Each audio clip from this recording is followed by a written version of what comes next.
Bienvenidos a este nuevo video. Hoy vamos a hablar un poquito en cuanto a algunas propiedades en matemática, específicamente en algunos conjuntos numéricos, ya sea los enteros o los números racionales.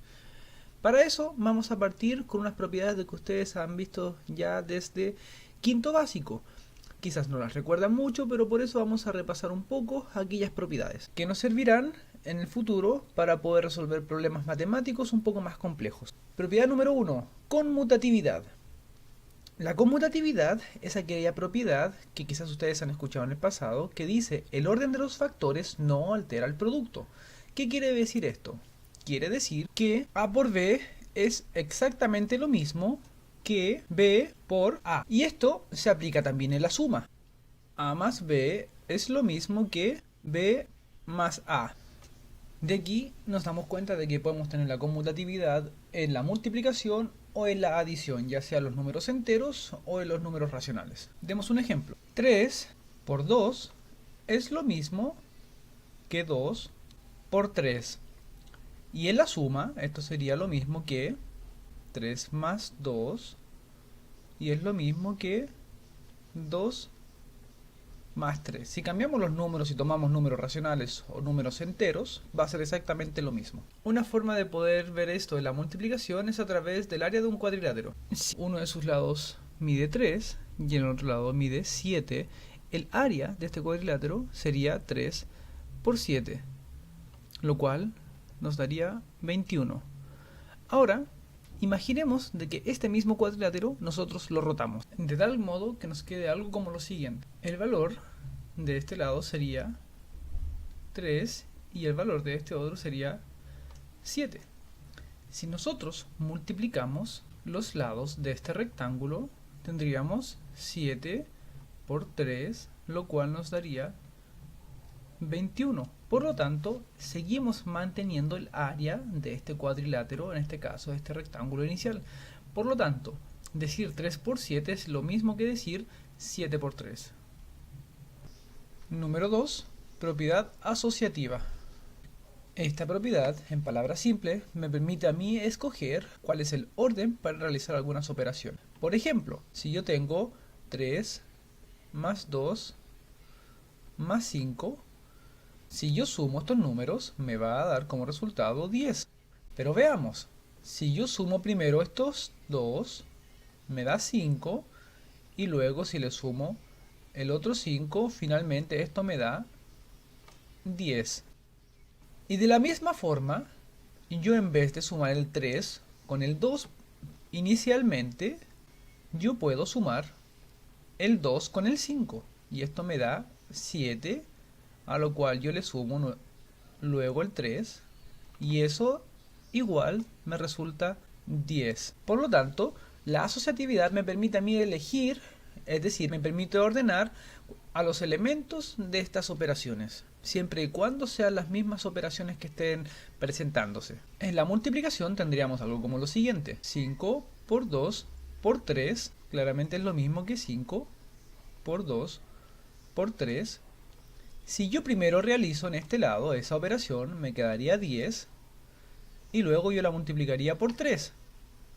Y si en el otro lado yo primero realizo esta multiplicación, me quedaría 6, y finalmente la multiplicaría por 5. Por un lado obtengo 30, y por el otro lado también obtengo 30. Por lo tanto, la forma en que yo ordeno los elementos, es decir, la forma en que yo escojo operar estos elementos, no va a afectar el resultado final siempre y cuando sea la misma operación. Es decir, aquí yo estoy multiplicando primero el 5 con el 2, y acá estoy multiplicando primero el 2 con el 3. Y usualmente usamos paréntesis para mostrar cuáles son los elementos que se van a operar primero. La propiedad de la distributividad es aquella que se realiza tal como indica su nombre, es decir, distribuyendo. Quiere decir que si yo tengo un número delante de un paréntesis, como eso que está ahí, ese 3 va a multiplicar a cada elemento que está dentro de ese paréntesis. Es decir, el 3 va a multiplicar al 5, y el 3 va a multiplicar al 2. Ahora, al verlo de esta forma se ve un tanto enredado. Por ello que vamos a mostrar esto mismo visto desde un ejemplo un poco más concreto. Supongamos que tenemos un rectángulo cuyas medidas son 12 y son 13 y necesitamos encontrar el área de este rectángulo. Nosotros ya sabemos de que esto es 12 por 13. Pero no vamos a realizar la multiplicación en este momento, sino que vamos a demostrar cómo se aplica la propiedad distributiva. Si nosotros tomamos el 13, perfectamente podemos separar ese 13 como una suma y el 12 como una suma, de la siguiente forma. En vez de escribir 13, vamos a escribir 10 más 3, y en vez de escribir 12, vamos a escribir 10 más 2. Por lo tanto, podemos partir este rectángulo que tenemos en una forma nueva. Nuestro lado, que medía 12, lo hemos separado en un lado que vale 10 y uno que vale 2 y uno que mide 10 y otro que mide 3. Si nosotros hacemos las multiplicaciones para encontrar el área de esto que está acá, de este rectángulo grande, recordemos que nuestra área era 12 por 13, ¿cierto? Y eso nos iba a dar el área de este rectángulo, 156. Al haber descompuesto este rectángulo en partes más pequeñas, nos damos cuenta de que esta área es 10 por 10. Esta área que está acá abajo, esa área que está ahí, es 10 por 2. Esta área que está acá, esa, es 3 por 10. Y finalmente la última área es 3 por 2, al multiplicar cada lado correspondiente. Por lo tanto, si nosotros sumamos cada uno de ellos, nos va a dar el área total, que era 156. Veamos. 10 por 10 lo debería sumar con 3 por 10 más 10 por 2 más 3 por 10 más 3 por 2. Luego, de aquí tenemos 100 más 20 más 30 más 6. Y al sumar todo esto, obtenemos 156. Fíjense de que yo anteriormente les había explicado de que la propiedad distributiva distribuía los elementos por medio de multiplicación. Volviendo un poco a lo que comenzamos a explicar de la distributividad, nosotros teníamos originalmente 13 por 12, yo había escrito 12 por 13, pero nos dimos cuenta que por la conmutatividad puedo invertirlo. Entonces al tener 13 por 12 es lo mismo que yo pueda escribir 10 más 3, que era mi 13, por el 12 que lo puedo escribir como 10 más 2. Por lo tanto, al aplicar la propia distributiva, dice que yo voy a tomar todos los números o elementos que estén delante de un paréntesis y los voy a multiplicar por cada elemento que está en el otro paréntesis. Es decir, voy a tomar el 10 y lo voy a multiplicar por ambos elementos que están acá, y luego el 3 y lo voy a multiplicar por ambos elementos. Es decir, voy a tomar todo esto que está aquí y lo voy a multiplicar por cada uno de ellos. Veamos cómo queda. 10 por 10 más 10 por 2. Por lo tanto, eso sería 10 por 10 más 10 por 2. Y ya he terminado con el 10. Más 3 por 10 más 3 por 2. 3 por 10 más 3 por 2. Y si ustedes se dan cuenta, esto nuevo que hemos obtenido es exactamente lo mismo que habíamos obtenido al hacer la multiplicación en nuestro rectángulo. Por lo tanto, cada vez que nosotros tengamos una distributividad, podemos perfectamente asociarla con un rectángulo, con el área de su rectángulo. Vamos a dar un ejemplo de esto. 7 por 80 más 2. Veamos, el 7 va a multiplicar al 80 y también el 7 va a multiplicar al 2. Por lo tanto, me quedaría 7 por 80 más 7 por 2. 7 por 80, multiplicamos el 7 por 8, 56, y le agregamos el 0, más 7 por 2, que son 14, y hacemos la suma, y me da 574. Muy bien, esa es la distributividad, y también lo vimos cuando teníamos dos elementos adelante de un paréntesis, como por ejemplo 3 más 2 por 5 más 9. Y multiplicamos cada elemento con cada elemento. 3 por 5 y el 3 por el 2. El 2 por el 5 y el 2 por el 9. Por lo tanto tenemos 3 por 5 más 3 por 9 más 2 por 5 más 2 por 9. Multiplicamos y esto me da 15 más 27 más 10 más 18. Y realizamos la suma,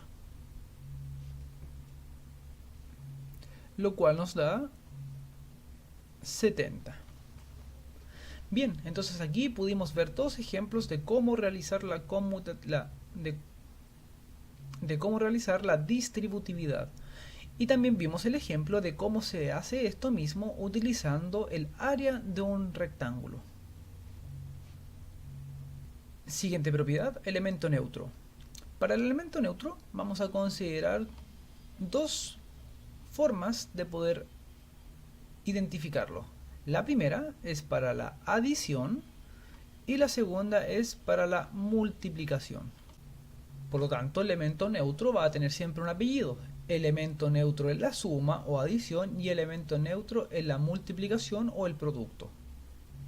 El elemento neutro en la adición hace referencia a su mismo nombre. Elemento neutro, es decir, cuando algo es neutro es que no afecta ni a uno ni a otro, sino que se mantiene exactamente en el mismo lugar. Y cuando estamos hablando en las operaciones matemáticas como adición o multiplicación, estamos diciendo de que el objeto, es decir, el número original, va a quedar de la misma forma. Por lo tanto, el elemento neutro en la adición es el 0. Porque al sumar cualquier número con 0, siempre va a quedar ese mismo número. Por ejemplo, 3 más, y le agregamos nuestro elemento neutro, 0, va a seguir siendo 3. Cualquier número al cual nosotros le sumemos 0, siempre va a seguir siendo ese mismo número. En la multiplicación funciona de una forma bastante parecida. Quiere decir que ese elemento neutro en la multiplicación, al tomar un número y multiplicarlo por el elemento neutro, el número va a quedar exactamente igual. Por lo tanto, en la multiplicación el elemento neutro es el 1, porque si yo multiplico cualquier número por 1 va a quedar exactamente igual. Por ejemplo, 8 por nuestro elemento neutro que es el 1 queda exactamente igual.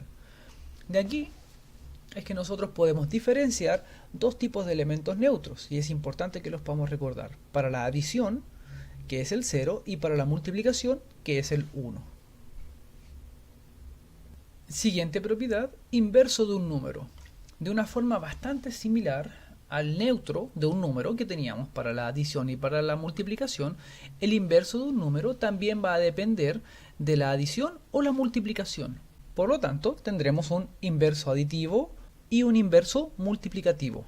El inverso multiplicativo también se conoce como recíproco y ambos, es decir, el inverso aditivo o el inverso multiplicativo, también se les conocen como opuestos, es decir, el opuesto aditivo o el opuesto multiplicativo. El inverso aditivo de un número es aquel que al sumarlo con ese dicho número, el resultado es igual a 0. Por ejemplo, si yo tengo mi número 5 y yo le sumo otro número que yo desconozco cuál es, el resultado debe ser 0. Ese número que está ahí, quizás algunos ya lo pensaron, es el menos 5. Y si ustedes se dan cuenta, es el mismo número del 5, solo que tiene el signo contrario. Por lo tanto, cuando hablemos de inversos aditivos u opuesto aditivo, estamos hablando siempre del mismo número pero con el signo contrario. Por ejemplo, si tengo el número menos 7, su inverso aditivo debe ser el 7. ¿Por qué? Porque al sumar menos 7 más 7, eso es igual a 0. En resumidas cuentas, el inverso aditivo de un número es el mismo número, pero con el signo contrario. Por otra parte, el inverso multiplicativo es el mismo número, pero invertido. Por ejemplo, vamos a tomar la fracción 3 medios. Su opuesto multiplicativo o inverso multiplicativo o recíproco, son tres nombres para lo mismo, es el mismo número, pero yo lo voy a invertir. Por lo tanto, lo que antes era el denominador ahora se transforma en numerador, y lo que antes era el numerador ahora se transforma en el denominador. Por lo tanto, es el mismo número, pero que ahora está invertido. Voy a tomar otro ejemplo y voy a recordar algo que probablemente ustedes aprendieron en el pasado. Voy a tomar el número 8. Si se fijan, esto no está escrito como fracción, pero aquí vamos a recordar de que absolutamente todos los números siempre están divididos por 1. Y ahora, si ustedes se fijan, esto está escrito en forma de fracción. Por lo tanto, su opuesto o inverso multiplicativo será un octavo. Luego, cualquier número que sea un número entero, es decir, que no esté escrito como fracción, siempre va a ser una fracción cuyo numerador va a ser 1. Veamos un último ejemplo. Tengo el número menos 17, por lo tanto, su inverso multiplicativo será 1 sobre menos 17.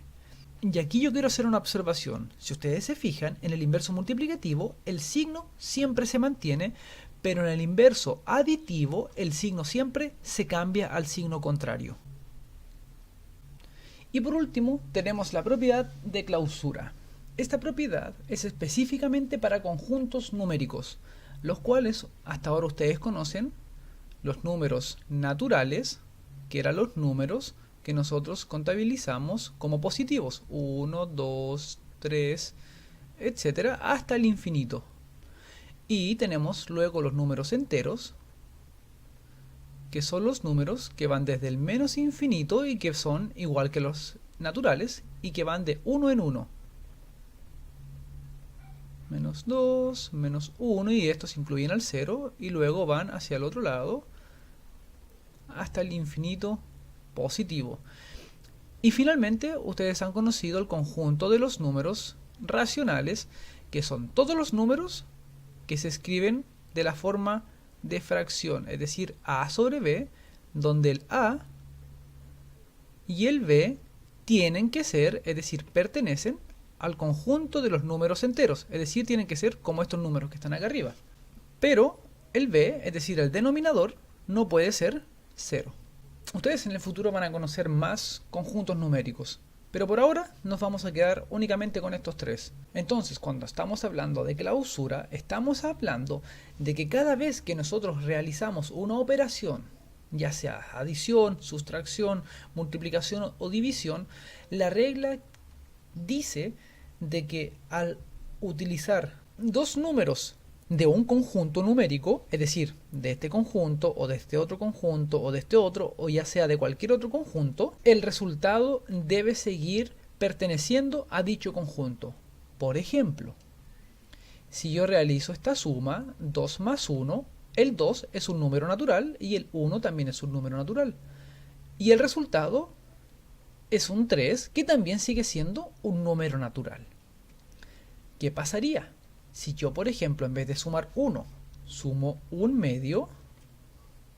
El resultado de esa suma no va a ser un número natural, sino que va a ser un número racional, por lo tanto no se va a cumplir la clausura para esa suma. Luego, la clausura para la suma va a decir de que si a y el b, es decir, dos números, cualesquiera, dos números, imaginen un número, por ejemplo el 2 y el 5, pertenecen a los números enteros, entonces la suma entre a y b también debe pertenecer a los enteros. Eso es lo que me diría la clausura.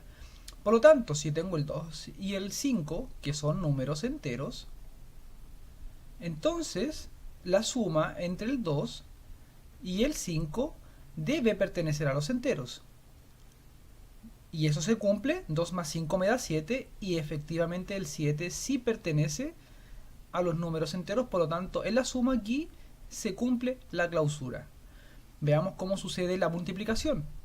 Si tengo el número, por ejemplo, 8 y el número menos 7, que ambos son números enteros, y yo estos los multiplico, es decir, tengo 8 por menos 7, eso sigue perteneciendo a los números enteros, porque 8 por menos 7 es menos 56, y el menos 56 pertenece a los enteros. Eso es lo que significa esa E, que parece la de euro, significa que pertenece, es decir, vive, está dentro de ese conjunto.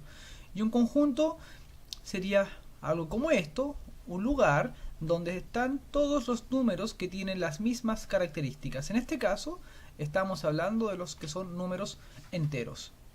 Bien, de esta forma hemos ya terminado con las propiedades, hemos repasado la mayor parte de las propiedades, existen otras que en este momento no es necesario que nosotros las podamos recordar y ustedes las van a aprender cuando estén en cursos superiores.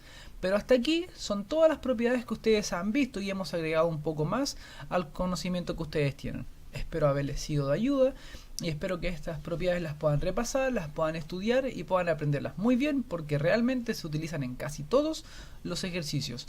La verdad es que las propiedades son principalmente para ser utilizadas cuando nos es conveniente, pero también son leyes que nos permiten a nosotros establecer un orden en las matemáticas. Espero que este contenido les sirva para poder hacer los ejercicios y para poder entender un poco más cómo funciona el mundo de las matemáticas. Un abrazo y nos estamos viendo. Chao, chao.